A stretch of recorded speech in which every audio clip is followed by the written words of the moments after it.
2011년 한 편의 영화가 대한민국을 뒤흔들고 있다.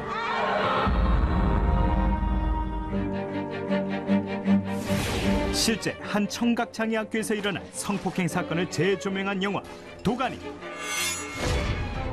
영화 도가니가 성폭력 사건을 다룬 실제 사건을 재수사하라는 국민들의 분노가 들끓으면서 경찰은 사실상 재수사에 나섰습니다. 개봉 10일 만에 200만 돌파. 영화에 대한 뜨거운 관심과 함께 거센 사회적 반향을 불러일으키고 있다. 뭐라 설명해야 될지 모르겠어요. 분노가 많이 끌어올랐고요. 저기 실화라는 게 믿겨지지 않았고요. 말도 못한 애들한테 그러면 안 되잖아요. 너 어떤 사람들인지 알아? 이 영화 속 성폭행 사건을 세상에 알리기 위해 싸우는 주인공 배우 공유. 이렇게 시끄러워질 줄 몰랐어요. 정말 솔직히. 영화 괜히 봤다라는 얘기. 왜? 괜히 화나요. 왜 이제서? 이러다가 하루아침에 또다시 차갑게 식어버리진 않을까. 원작 소설을 읽고 직접 영화를 제안한 그가 얘기하는 영화 도가니의 비하인드 스토리. 전화를 했죠. 일단 취미 이만큼이 틀 정도로 열변을 토했었어요. 처음에는 공지영 씨를 의심하기도 했었어요. 이 작가의 상술이 아닌가. 도가니 같은 작품이 있을까 싶어요. 사실. 다시 내가 글로 빨려 들어가는 것 같은 느낌이 들어서 가보자 갈 때까지. 올해로 데뷔 10년, 드라마 커피 프린스 1호작, 영화 김종욱 찾기 등을 통해 로맨틱 가이로 알려진 배우 공유가 밝히는 그의 실제 모습은? 괜찮아요. 가끔 술도 먹고 벽도 치고요. 20대 때는 좀 더 도도하게. 아니, 사진 찍지 말라고. 빠르고. 별의별 얘기 다 해요. 배우 공유와의 진솔하고 유쾌한 인터뷰가 지금 시작됩니다. 안녕하세요, 공유 씨. 안녕하세요. 와, 요즘엔 정말 바쁘신데 특별히 시간을 내주셨어요. 아닙니다. 네. 근데 정말 영화에 대한 반응이 지금 현재 1위거든요. 네. 이런 반응에 대해서 어떠세요? 일단 정말 전혀 예상하지 못했고요. 네. 영화를 처음에 찍기로 마음을 먹고 네. 영화가 제작이 되는 순간부터 사실 감독님 이하 이 영화를 만든 모든 이들의 마음은 네. 이 영화에다가 흥행이라는 단어를 붙이기가 그렇죠. 사실은 맞아요. 되게 조심스럽더라고요. 네. 네. 무대 인사하실 때도 좀 느낌도 다르시고. 네, 보통은 이제 들어가서 뭐 재밌게 보셨어요 뭐 이렇게 그렇죠, 맞아요. 예, 네. 저희가 리드를 해야 되는데 이 영화는 이미 관객들이 굉장히 어느 정도 영화 직후에 다운돼 있기 때문에 네. 들어가서 무슨 말을 먼저 해야 될지를 사실은 잘 모르겠더라고요. 정말 그렇겠네요. 네. 어떻게 하셨어요, 그래서 인사를? 근데 뭐 그렇게 많이 걱정했는데 네. 또 감독님이 혼자 들어가시면 네. 사람들이 굉장히 이렇게 여전히 다운돼 있지만 그렇죠. 또 정유미 씨나 저나 이제 배우들이 직접 나타나니까 네. 영화를 보고 느낀 감정은 그거고. 아, 또 공유 씨는 공유 씨고. 네, 그래서 뭐 또 네. 갑자기 그 영화 보시고 난 다음에 언제 그랬나 듯이 또 소리를 지르고 사진을 찍으시고 이러시니까 네. 처음에는 그게 이거 이래도 되나 싶었는데 네. 그게 또 약간 중화시켜주는 그럴 수도 있죠. 그래서 모르겠어요. 영화 찍기 전에 공유 씨가 이 작품 자체, 이 사건 자체에 관심이 많아서 개인적으로 영화화 됐으면 좋겠다라는 강한 그 바람이 있었고 그래서 영화가 됐다는 얘기가 많이 됐거든요. 사실인가요? 네. 근데 뭐 사건에 대해서 관심이 많았던 건 솔직히 아니에요. 네. 네, 저는 이 사건을 몰랐습니다. 저도. 네. 책을 보고. 네. 근데 원래 소설을 즐겨 읽는 사람도 아니었고 공지영 씨의 어떤 팬도 아니었어요. 저는. 네. 군에 있을 때 병장 시절이었는데 우연히 제 손에 선물로서 그 책이 들어왔고 이제 그 책을 읽고 실화라는 얘기를 들었을 때 이게 매치가 안 되는 거예요. 이게 실화라는 얘기가 이게 어떻게 실화야? 네.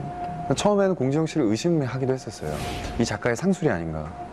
네, 그 정도로 믿겨지지 않을 만큼의 충격을 받았던 것 같아요. 배우로서라기보단 그 실제 사건을 책으로 썼다라는 내용을 들은 그냥 한 일반 사회 구성원으로서의 어떤 감정이 컸던 것 같아요. 그래서 거기는 분노도 있었고요.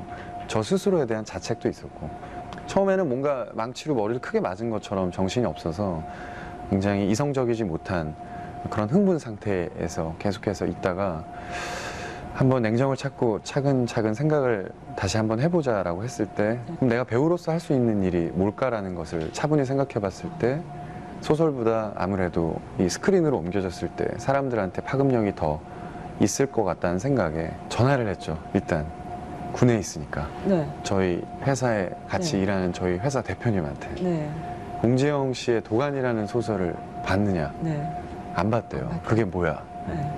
봐라. 네. 네, 내가 말하기 전에 그 소설 일단 봐라. 네. 그랬더니 알았대요. 네. 그리고 이제 마지막에 이제 군대에서 말년 휴가라고 그러죠. 마지막 휴가를 네. 나갔을 때 회사 대표님을 만나갖고 침이 진짜 이만큼이 튈 정도로 혼자 옆에서 막 앞에서 열변을 토했었어요. 네. 그래서 거기서 영화를 하자 이렇게. 아니죠. 근데 이제 우리가 그렇게 한다고 해서 영화가 되는 건 아니었어요. 그렇죠. 네. 그래서 어떻게 해야 되냐? 그랬더니 원작이 있으니까 판권에 문제가 있다. 그렇죠. 그러면 공지영 씨한테 판권에 대한 문제를 해결해야 된다. 이제 그렇게 시작된 거예요. 네. 공지영 씨가 다행히 판권을 주셨고. 판권을 네. 뭐 다른 데도 혹시 연락이 갔었나요? 아니면 유일한 연락이? 제가 알기로는 공지영 씨의 그 소설 판권에 대해서 관심을 갖고 계신 분들이 영화인들 중에 있는 걸로 알고 있어요. 네. 네, 저희가 먼저 두드린 거죠. 근데 공지영 씨 입장에서는 영화화 되는 것에 있어서 네. 전혀 반대할 이유가 없으셨던 것 같아요. 보다 더 많은 사람들한테 알리면 좋다라는 생각으로 책을 쓰신 거기 때문에. 그래서 시작이 된 거군요. 네. 그 이전에 사실 제가 직접적으로 가서 뭐 작가님 이런 건 없어요. 근데 그건 좀 확대 해석된 부분이 있는 것 같고요. 네. 네. 그리고 이제 그렇게 됐다고 해서 또 영화가 다 만들어지는 게 아닌 것이 2차적으로 현실적인 문제는 투자의 문제가 그렇죠. 있었죠. 네. 투자자들이 투자할 수익성은 없다 이렇게 생각했던 건가요? 누가 봐도 그랬을 것 같아요. 뭐 제가 봐도 제가 투자자 입장이라면 네. 굳이 왜 이런 얘기를 다시 세상에 끄집어내서 이 어두운 얘기를 네. 사람들은 극장에 8, 9천 원이라는 돈을 내고 어쨌든 스트레스를 풀러가는 것이기도 한데 네. 왜 굳이 스트레스를 더 줘야 되냐. 뭐 1차원적으로 생각하면 투자자들 입장에서는 그렇게 생각할 수 있겠죠. 그래서 제가 알기로는 그렇게 쉬웠던 과정은 아닌 걸로 알고 있고 공지영 씨도 그렇게 얘기들을 많이 하시던데요. 저보다 더 아마 많이 알고 계실 것 같아요. 영화 찍으면서 참 쉽지 않았겠다 싶더라고요. 네. 배우들. 그 촬영할 때 하고 영화가 다 완성돼서 처음 보실 때 어디서 처음 보셨어요? 제일 처음 본 게 그 언론 시사회 때. 네. 근데 한 30분 보다가 의자 밑으로 기어 들어갔던 것 같아요. 왜요? 민수라는 아이가 교무실에서 구타를 당하는 장면이 나오는데 저는 그 현장에 있었어요. 그리고 그 씬의 끝에 등장해서 박 선생님 왜 그러세요? 라고 대사도 있었고 그 씬의 모든 것을 다 알고 그 씬이 어떻게 촬영됐는지도 옆에서 다 본 사람임에도 불구하고 아주 큰 스크린상에서 그 모습을 보는데 저는 영화 끝나고 난 다음에 4개월 동안 그 안에서 있었던 것들을 전 개인적으로 제가 지우려고 노력을 했던 것 같아요. 그래서 밤에 좀 두 발 뻗고 자고 싶고 네. 그랬는데 한동안 잊고 있다가 관객 입장에서 앉아서 보는데 전 괜찮을 줄 알았어요. 제가 다 아는 내용이니까. 근데 제가 느낀 것을 제가 봤을 땐 엄살을 부리는 건 아닐까라고 저 스스로도 생각을 했는데 처음 보는 관객들보다 저는 더 힘들었던 것 같아요. 그렇죠. 네. 다시 들어가니까. 네, 다시 들어가니까. 난 도가니 속에서 이제 나왔다고 생각했는데 그 장면 하나로 다시 내가 글로 빨려 들어가는 것 같은 느낌이 들어서 그래서 제가 오죽했으면은 그 영화를 앞에 서서 홍보해야 되는 배우, 상업 배우의 입장에서 네. 기자들이 다 앉아있는데 그 언론 시사회에서 제 첫 멘트가 영화 괜히 봤다라는 얘기를 했었어요. 사실 할 말은 아니거든요. 투자하신 분들 입장에서 바라봤을 때. 근데 이해되는 말씀이죠. 네. 근데 진짜 그랬었어요. 네. 그래서 그 뒤로 영화를 본 적이 없습니다. 저는. 그때 보고 안 보셨어요? 네. 심지어는 지금 이 영화를 출연한 배우 입장에서 4, 5일 만에 100만이라는 관객 수를 동원하는 거는 많은 배우들이 겪는 흔한 일은 아니잖아요. 저도 처음이에요, 사실은. 근데 쉬운 말로 잘 돼도 걱정인 건 이 영화밖에 없다라고 말씀드린 게 네. 마냥 좋지만은 않은 것 같고 뭔가가 계속 불안하게 만들어요, 사람을. 네.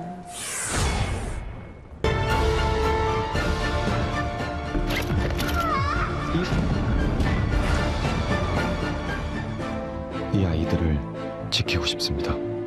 도가니.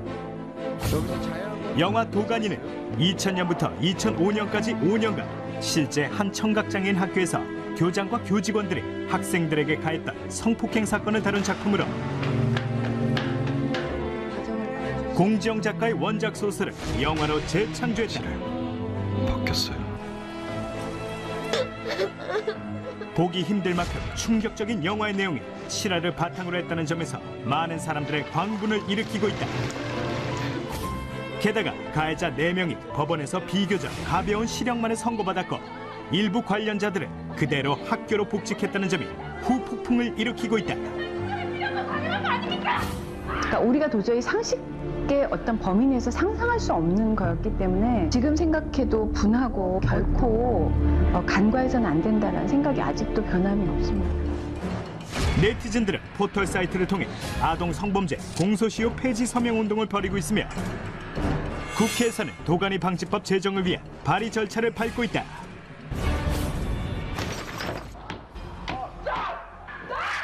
옳은 일 옳은 소리만 하고는 몸 사는 기다. 지금 이 손 놔버리면 나 소리한테도 좋은 아빠가 될 자신이 없어. 한편의 영화가 끌어낸 진실의 힘.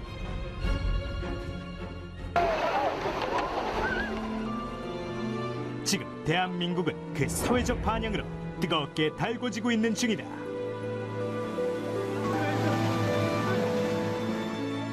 전 이렇게 시끄러워질 줄 몰랐어요, 정말 솔직히. 네.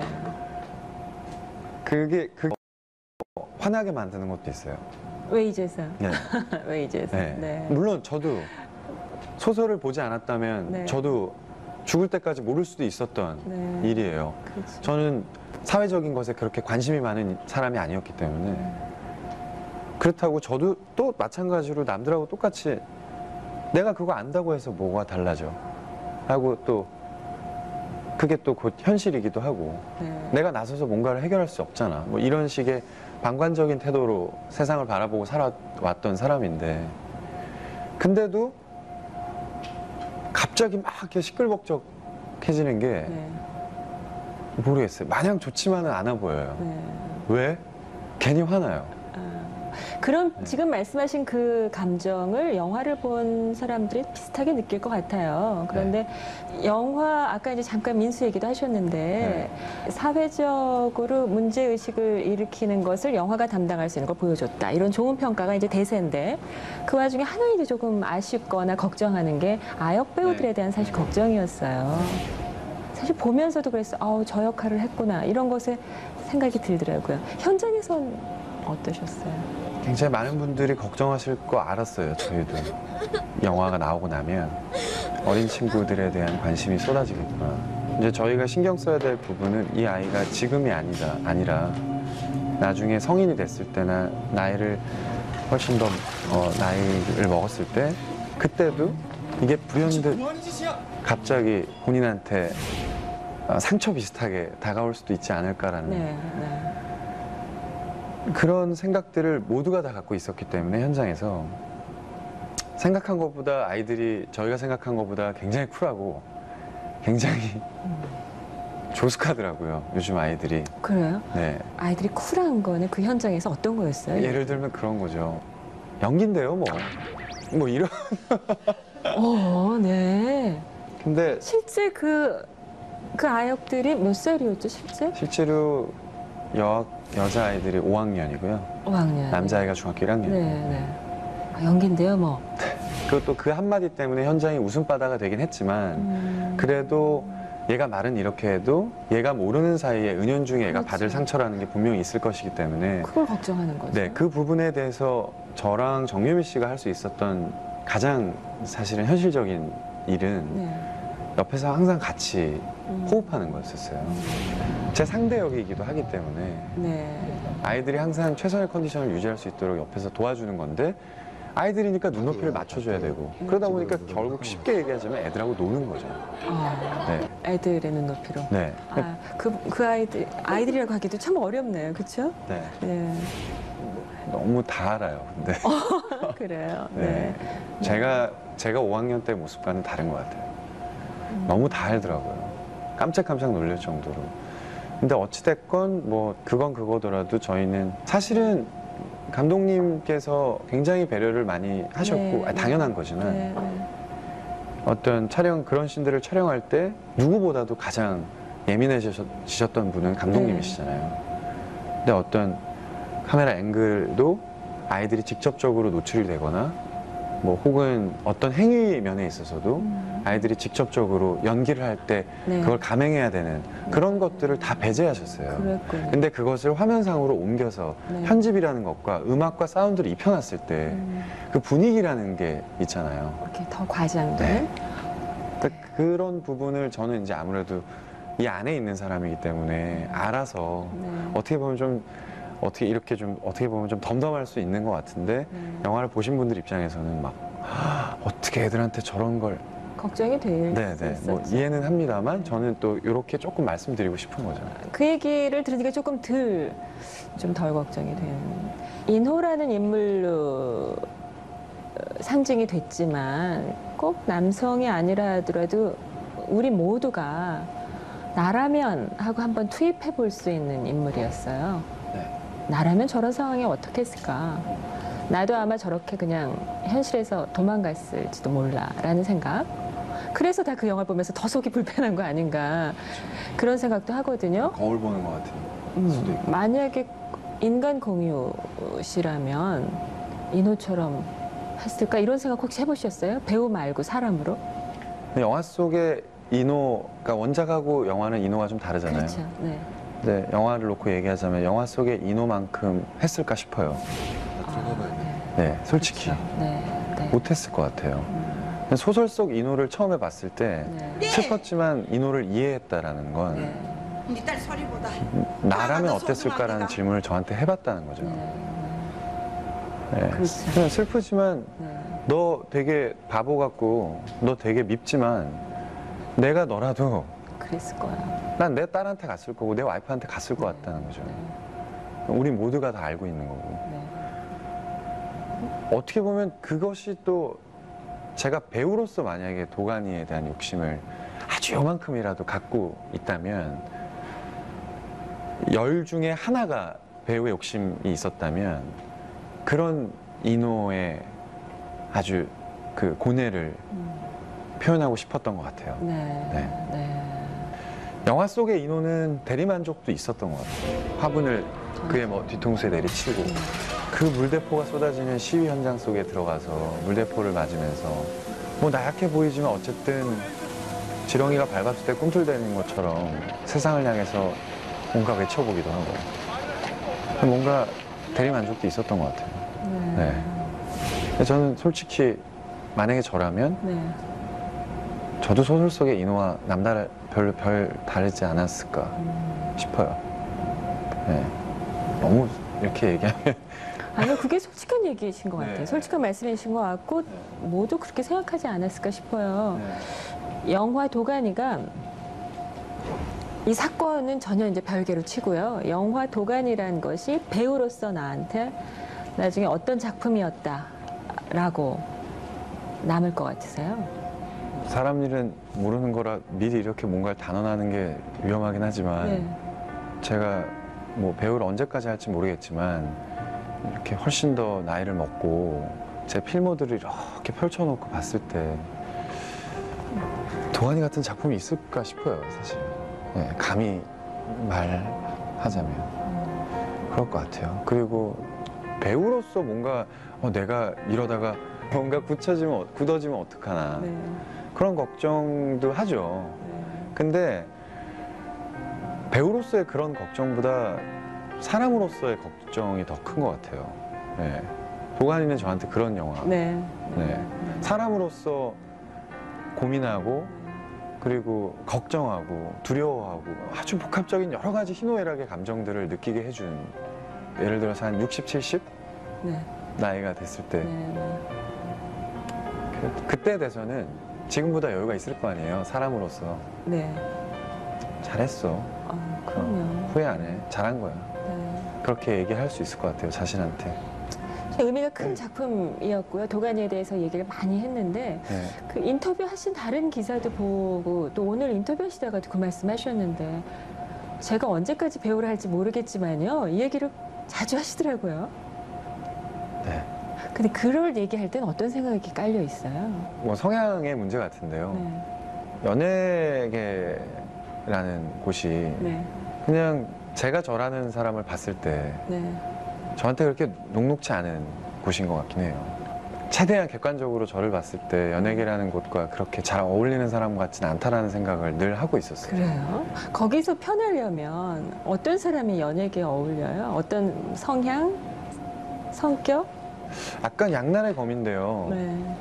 저는 예민한 편인 것 같거든요.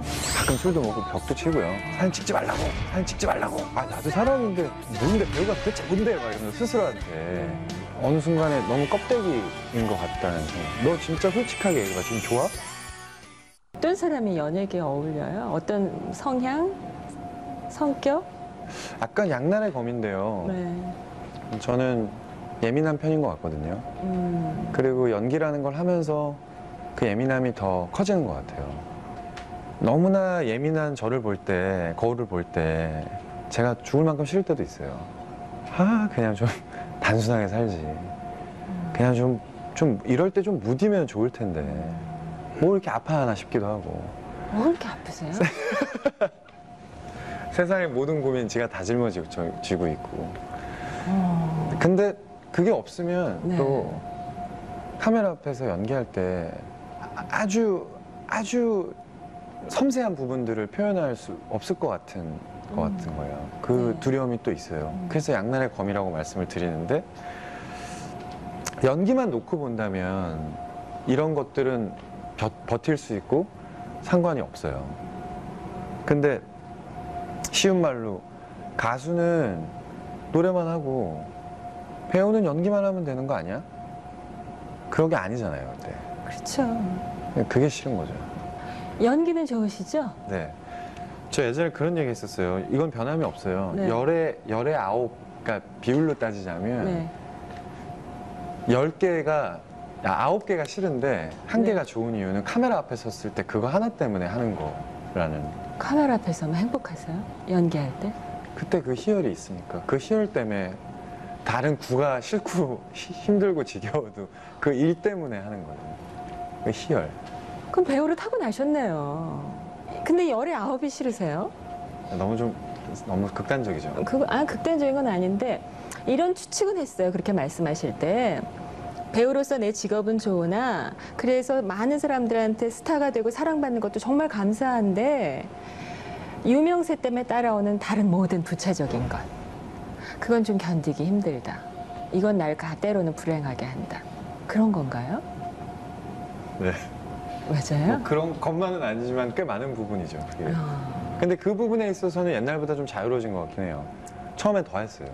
평범하지 않아서 참 그렇구나. 언제셨어요? 언제 그러세요? 전 지금도 네. 제가 나름 소소하게나마 그런 틀을 깨는 작업들을 스스로 많이 하고 있거든요. 어떻게 해요? 그냥 마트 가서 이렇게 카트를 끌고 다니면서 뭐 안경도 안 쓰고 네. 모자도 안 쓰고. 안경은 썼습니다. 네, 선글라스는 아닙니다. 네. 실내에서 선글라스 쓰면 연예인들 많이 그러시던데요? 밤에도? 저는 실내에서 선글라스 끼거나 네. 비 올 때 선글라스 끼거나 밤에 선글라스 끼는 거는 좀 제가 오글거려서 못 그러겠어요. 다행이네요. 네. 저도 오글거려요, 보기만 네, 해도. 네. 이게 자외선이 있을 때 선글라스를 껴야죠. 근데 네. 마트 가서 선글라스 끼면 나 공유야 쳐다봐줘 이건데. 네. 그래서 변장용 안경? 약간 저 나름대로는 변장용인데 바보죠, 바보. 다 알아요. 다 알아요. 다 알아요. 모자 쓰고 선글라스 써도 다 알아요. 다 알아요. 저는 그런 데 가는 거 되게 좋아해요. 사람들 북적거리고 뭐 시장, 뭐 마트, 뭐 극장 혹은 클럽. 네. 그런데 뭔가 갔을 때 편하게 있을 수만 있다면 전 그런 자리를 좋아하는 사람인데 이제 계속해서 뭔가 약간의 이제 방해들이 생기고 불편해지니까 줄잖아요, 횟수가. 근데 이제 저 나름대로의 소소한 그 일탈은 뭐 일탈이라고 표현한 것도 좀 어떻게 보면 되게 재수없게 들릴 수 있을 텐데 그냥 그냥 가는데 예전에는 좀 신경을 썼었어요. 막 괜히 피해의식 갖고 내가 진짜 나도 사람인데 나도 마트 가서 좀 내가 먹고 싶은 거 탁탁 고르고 오랫동안 장도 보고 시식코너에서 먹기도 해보고 그리고 뭐 바닷가 가서 이렇게 들어누워서 뭐 해수욕도 하고 난 왜 뭐 여자랑 손잡고 바닷가 걸을 수도 있는 거고 이런 거지 왜 난 이런 거 못해? 나 뭔데 배우가 도대체 뭔데? 막 이러면서 스스로한테 그리고 20대 때 사회생활이라는 생각으로 다 그렇게 해야 되는 줄 알았어요. 좀 얕아도 넓게 막 안녕하세요 뭐 오셨어요? 요즘 잘 보고 있습니다. 뭐 인사는 무조건 90도고. 뭐 다 그렇게 하는 줄 알았어요. 제가 처음 했던 사회생활이니까 되게 굿 펄슨이 되자. 되게 좋은 사람이 되자. 막 이런 거에 대한 약간 증후군 비슷하게. 근데 제가 너무 힘든 거예요. 그러다 보니까 이게 쌓이니까 내 걸 해소하는 순간이 없고 다 그냥 맞춰서.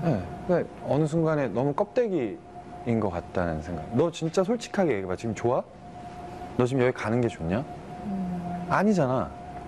이대로는 내가 원하는 삶이 아닌 것 같아. 막 이러면서 막 반항하고. 반항하고 벽치고. 벽도 이렇게 치시고무시 그러셨고. 지금 혼자 있을 때 뭐 지금 이렇게 웃으면서 얘기하지만 가끔 술도 먹고 벽도 치고요. 혼자. 왜 풀 데가 없으니까 어디 가서 풀어요. 그렇다고 길거리 지나가는 사람이랑 시비 걸어서 싸울 수도 없는 거고. 신문에 나죠. 그렇죠. 그러니까 괜히 그냥 애꿎은 벽 탓하는 거죠. 술 한 잔 먹고. 요즘도 가끔 벽 치세요? 요즘엔 안 해요. 그때는 또 혈기가 있었으니까 지금보다. 요즘엔 벽 안 치시고? 요즘엔 조금 화나면 어떻게 하세요? 그렇게 화나지 않는 것 같아요. 그래요? 예전보다 스스로를 다스릴 줄 아는 것 같아요. 그리고 예전에는 막 사진 찍는 거 싫고 막 이랬었어요. 커피 프린스 때 정말 저한테 중요한 감정씬이고 정말 진짜 너무너무 곤두서 있던 씬이었는데 학생 애들이 어쩌고저쩌고 이러면서 카메라로 당겨갖고 찍고 있고 막 이러는 거예요. 거기 다 노출이 돼 있는데요. 저도 모르게 그 아이들한테 뭐 지금 와서 상처받은 게 있다면 미안하다고 얘기하고 싶은데 그때 당시에 보고 있을 거예요. 그때 당시에 그랬었어요. 사진 찍지 말라고 하셨구나. 저도 이렇게 발끈한 다음에 약간 잠시 그러다가 매니저도 놀래고 근데 그때 처음으로 구경하시는 일반 시민을 상대로 사진 찍지 말라고 정말 놀라셨겠다. 놀랬죠. 애들이. 본인도 놀라시고 고등학생이었는데 저도 하고 난 다음에 깜짝 놀라시고 그래서 수습하셨죠? 그때 당시에 그 아이들한테 직접적으로 수습은 못한 것 같아요. 지금 그 얘기가 기억이 나는 건 마음에 많이 남으시는 거잖아요. 학생들이었으니까. 그러니까 지금 그분들은 아직도 팬이시고 보면서 양해. 이제 그분들이 2007년이니까 대학생일까? 한 3명 정도로 기억되는데 그 인근 고등학교에 다니던 학생들이었어요. 얘들아 TV 보고 있니? 말 놔도 되나요? 대학생? 대학생. 숙녀? TV 보고 있으신지 모르겠네요.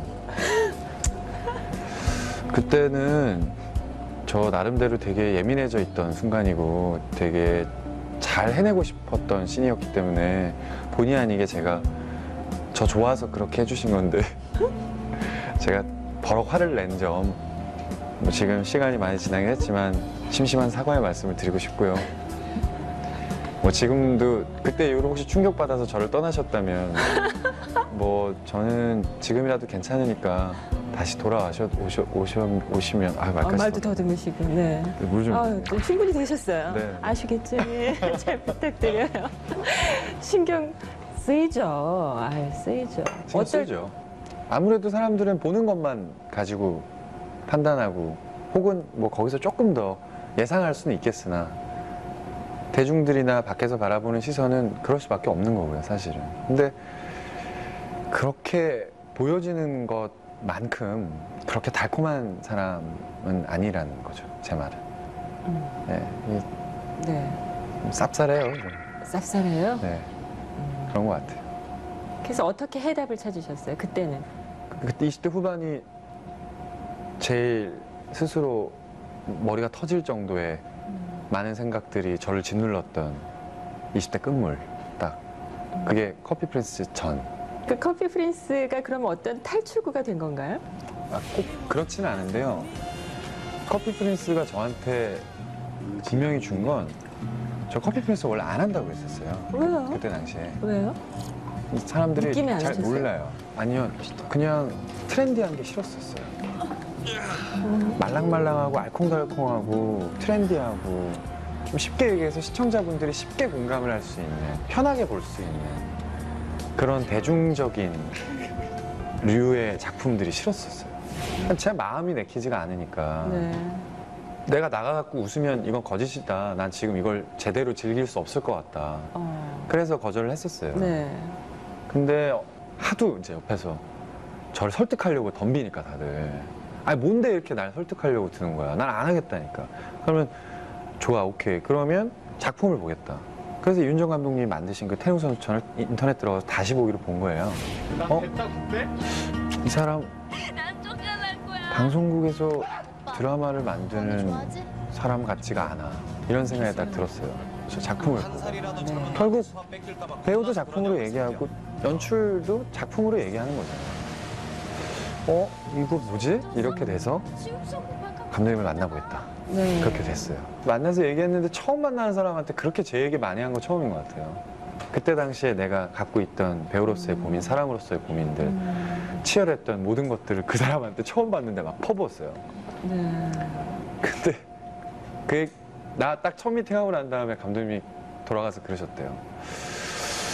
이 사람을 데리고 어떻게 이 드라마를 하지?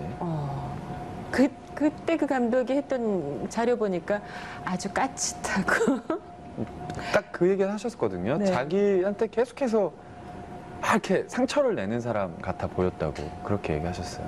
얘 왜 이러지? 이랬겠죠. 그렇게 보였나 봐요. 되게 뾰족하고 되게 자기 가슴에 계속해서 상처를 내는 사람처럼 보였대요. 그래서 깝깝했대요. 그 안에 나왔던 뭐 이선균 씨 같은 분도 실제로는 되게 한량 스타일이세요. 실제로. 네, 실제로 되게 자유인. 뭐 김창완 선생님. 근데 실제로 다 그러죠. 다 소탈하시고. 그들 눈에 봤을 때는 공유만 연예인이었죠. 그런 얘기 들었어요. 난 아닌데 자기들이 봤을 땐 공유는 스타였던 거예요. 아, 공유랑 우리가 어떻게 또 드라마를 할까? 얼마나 까칠할까? 쉬운 말로. 뭐 그렇게 생각들 하셨나 봐요. 그 무리들이. 감독하고 함께. 네. 나만 혼자 왕따처럼. 그랬대요. 나중에 끝나고 얘기하더라고요. 처음에 그랬다고. 그러니까 저를 신경을 쓴 거죠. 얘가 들어와서 얼마나 까칠할까. 뭐 혹은 그렇지만 촬영 중엔 안 그러셨죠? 안 그랬죠. 근데 겪어보니까 사람이 좋거든. 그건 모르겠으나. 네. 네. 흔히 사춘기를 겪는 나이에 사춘기 안 하셨어요? 듣고 보니까 그런 것 같기도 하고. 보통 고등학교 저는 제2의 사춘기라고 얘기를 하는데 그때가 네, 사춘기를 좀 늦게 하시고 뭐 그럴 수도 그것으로 있겠네요. 질풍노도의 시간은 지나간 건가요? 네, 지난 것 같아요. 그 커피 프린스 하면서 이제 다 이렇게. 커피 프린스 이 직후라기보단 커피 프린스는 저한테 어떤 의미였냐면 굉장히 죽어가는 열정을 다시 내가 열정이 죽지 않았다라는 걸 깨닫게 해준 드라마. 아주 중요했네요. 드라마였어요. 네. 중요했죠. 네. 완전 놀았으니까요. 카메라 앞에서 신나고. 진짜 드라마 현장이 굉장히 열악하잖아요. 잠 못 자고 쪽대본 봐야 되고. 근데 하나도 괴롭지 않았었어요. 뭐 나름대로 그런 것도 있겠죠. 군대를 이제 가야 되는 또 입장도 있으니까. 커피 프린스 시작하시기 전에 군대를 이거 끝나고 간다가 정해져 있었어요? 저 개인적으로는 그렇게 생각을 하고 혼자? 있어요. 네. 네. 커피 프린스가 그렇게 잘 될 거라고는 생각 못 했지만 결과적으로는 잘 돼서 가는 길이 뭐 주변에서는 너무들 아쉬워하고 안타까워하셨지만 전 발걸음이 가벼울 수 있었고. 그래요? 네. 뭐 박수 받고 가니까 기분 좋죠. 조금의 아쉬움도 없고요? 아예 없다 그러면 거짓말이죠. 근데 주변에서 다 뭐 뭐 광고 어떻게 뭐 현실적인 그렇죠. 그렇죠. 제일 많이 들어올 때인데. 보는 사람마다 그 얘기했었어요. 돈 광고 세상에 광고가 몇 편 있네. 근데 너무 그런 얘기들을 많이 하니까 약간 진짜 그런가? 뭐 이런 생각은 한 적은 있죠. 왜냐하면 군대에 가서 TV를 보는데 이선균이 막 도너츠 광고하고 있고 윤은혜가 광고를 도배를 하고 있고 막 최정환이 또 광고 다 광고 우리 드라마 나왔던 나 빼고 광고를 다 나오고 있는 거예요. 어떠셨어요? 그러니까 좀 그때 좀 군대에서? 기분 묘하더라고요. 그때 옆에서 같이 누워있는 그 친구들이 다 어리잖아요. 다 형이죠. 나이가 많으니까. 윤은혜 씨 나 보기 싫은데 이선규 씨 나도 군대 안 왔으면 지금 니네가 TV로 저렇게 볼 텐데 이러면서 제일 많이 나올 수 있었죠. 그랬던 기억이 나는데 뭐 그렇게 크게 후회하지 않았던 것 같아요. 처음에는 전방에 계셨잖아요. 1년은 최전방에서의 군대 생활은 재밌었습니다. 재밌으셨어요? 네. 저는 진짜 하나도 거짓 없이 얘기하는데 철원에서 몸은 힘들어요. 당연히. 근데 확실히 전방에 가까울수록 이 사람들끼리의 이 끈적끈적함이 있어요. 네. 저 서울로 옮길 때 애들 끌어안고 다 울었거든요. 같이 생활했던 애들이. 제가 토우중대에 있었는데 너는 토우중대 대원으로서 할 만큼 다 했고 너는 어차피 시간이 지나야 전역하지만 여기서는 전역한 거나 다름없다. 그렇게 해주셨어요. 저 갈 때. 그래서 이렇게 도열이라고 하죠. 딱 서갖고 근데 거기를 걸어가는데 애들이 뛰어가고 다 안겨가고 다 우는 거예요. 그래서 진짜 저도 울었어요. 막 눈물이 막 나는데 막 애들 눈물 닦아주느라고 전 울음 참느라고 혼났거든요. 막 먹었죠, 저는 속으로. 나까지 울면 안 되겠다 싶어갖고. 그래 웃으면서. 그런 전후에 제가 언제 느껴보겠어요, 그런 거. 근데 진짜 그런 끈적끈적함이 있고 그리고 이제 국방부로 이제 와서 부름을 받고 와서 라디오 DJ를 했는데 저는 굉장히 복 받은 사람인 게 저처럼 군 생활을 이렇게 다양한 패턴으로 한 사람은 없을 거잖아요. 뭐 이건 자랑인데요. 그 작가분이 어느 날인가 신문을 가지고 오셨어요. 라디오 청취율 나온 거를. 근데 제가 DJ로 앉으면서 주파수 확장이 돼서요. 그 전보다 일반 청취자들이 훨씬 더 많이 들을 수 있는 여건이 그때 형성이 된 거거든요. 원래 군방송이 그렇진 않았는데. 그래갖고 다른 일반 이제 저희는 쉽게 이제 싸제 라디오 방송이라고 표현을 했는데 뭐 홍진경 씨, 뭐 박소연 씨, 되게 기라성 같은 오래된 DJ분들이 같은 시간대가 아닌데 같은 시간대인 작품도 있고. 근데 그 청취율에서 그렇게 뒤지지 않았었어요. 군방송이 그런 적이 있어요? 없죠? 저희 작가님 말로는 홍보원 역사상 처음이라고 했었어요. 그래서 저 되게 뿌듯했어요. 좀 자랑하신 거죠? 자랑이에요. 네. 작가님이 너무 행복해 하시면서 우리 홍배우 장하다고 대단하다고. 진짜 장하시네요. 근데 정말 의외였어요. 근데 되게 좋더라고요. 기분이. 내 얘기를 많이 들어주는구나 사람들이. 언젠가 기회 되면 또 한번 혹시라도 내가 나중에 배우 말고 이런 것도 해봐야지. 그런 거 있으세요? 제가 라디오 할 때 이런 얘기 참 많이 했는데 팬들이 저한테 책 선물하고 CD 선물을 많이 해줘요. 음악 좋아하는 거 알고 인디밴드 좋아하는 거 알고부터는 도와주시죠. 나오는 족족 새로 나오는 앨범들. 그래서 집에도 이렇게 한쪽 벽면에 책 CD 이래갖고 이게 있거든요. 그거를 혼자서 하는 게 아니라 팬분들이 주시는 게 많으니까 제가 읽을 거 읽고 들을 거 다 듣고 난 다음에 나중에 공유할 수 있는 공간이 있었으면 좋겠어요. 이름처럼. 네, 팬들하고. 그러면 뭐 굳이 말로 그려보자면 북카페나 뭐 이런 거죠. 그냥 뭐 이제 뭔가 팬과 배우의 어떤 그런 거리감이 없는 그냥 조그만 북카페 사장과 손님으로서 와서 본인이 줬던 선물했던 책을 꺼내서 볼 수도 있는 거고 거기 내가 무슨 글을 썼었는지도 볼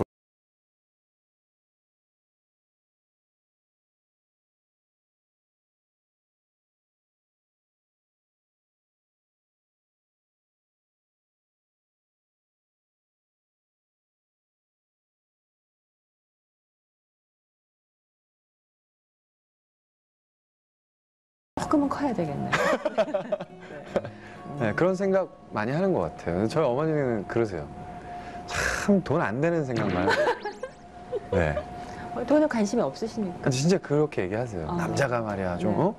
딱 야망도 있고 네. 탁 이렇게 해갖고 뭐 좀 크게 이런 생각을 해야 되는데 이게 어머님께서 이렇게 시원시원하신가 봐요. 그렇지도 않아요. 제가 엄마 닮은 건데 그렇지도 않으면서 손도.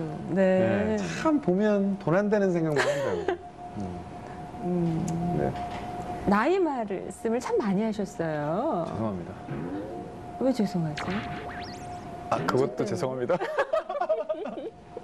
나이 얘기 많이 하셨는데 20대에 그 사춘기 하셨잖아요. 제2인지는 모르지만 그때 이렇게 나한테 아프게 하고 나를 자학하기도 하고 괴롭기도 하고 그런 시절을 보내셨는데 지금에 와서 그때 이렇게 되돌아보면 어떠세요? 그냥 제가 만약에 다시 돌아갈 수 있다면 실제로 저한테로 네. 그냥 다가가서 몸에 힘을 좀 빼라고 얘기해주고 싶어요. 네. 그냥 가르쳐주고 싶은 거죠. 그쵸. 그리고 난 지금 33세 공유인데 지금 나 괜찮거든. 그러니까 너 너무 걱정 안 해도 돼. 괜찮아. 몸 힘 살짝 빼고 자학만 하지 마라. 네 마음의 상처만 좀 덜 내라. 상처라는 게 어차피 시간이 지나면 아물지만 흉터는 남으니까요. 상처를 많이 낼수록 흉터가 많아지는 거니까 그건 밉잖아요. 그냥 찾아가서 귀뜸해주고 싶어요. 나 지금 괜찮아. 도가니도 잘 되고 있고. 이러면서 네. 걱정하지 마. 힘 풀어. 저희 프로그램이 많은 연령대가 보시지만 특별히 이제 20대를 위해서 공통적인 질문을 드려요. 내가 만약에 청춘 매뉴얼을 쓴다면 첫 장에 20대 청춘 매뉴얼 뭐라고 쓰시겠어요? 이런.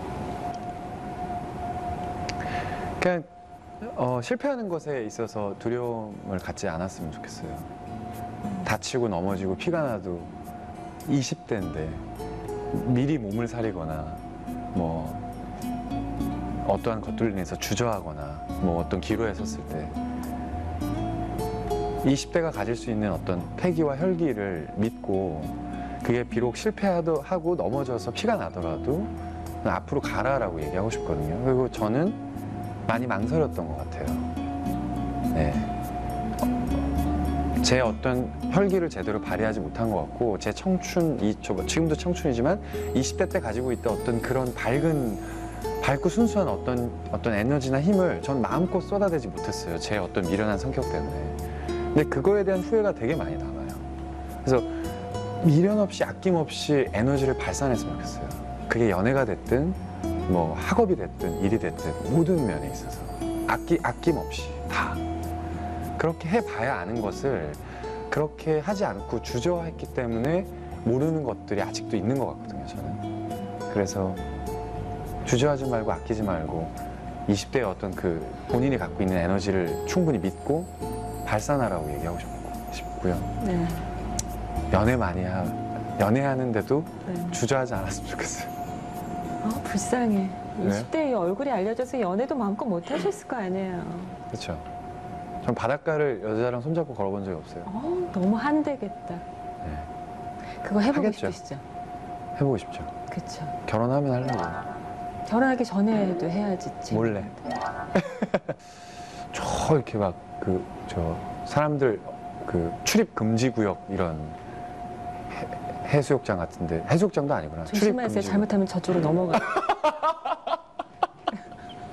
아니 하겠죠. 왜? 스캔들 너무 걱정하지 말고 바닷가 거니시기 바래요. 네.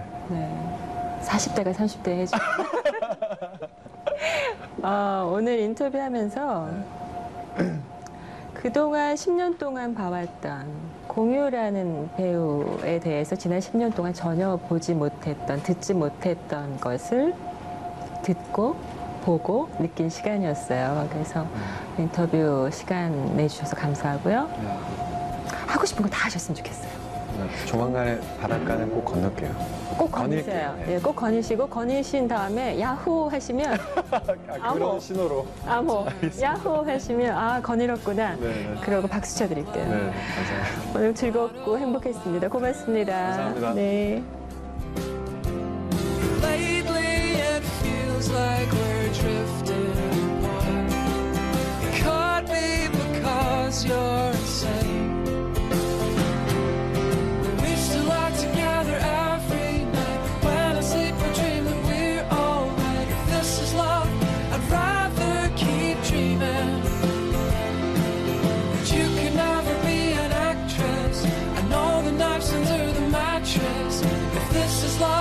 I'd ride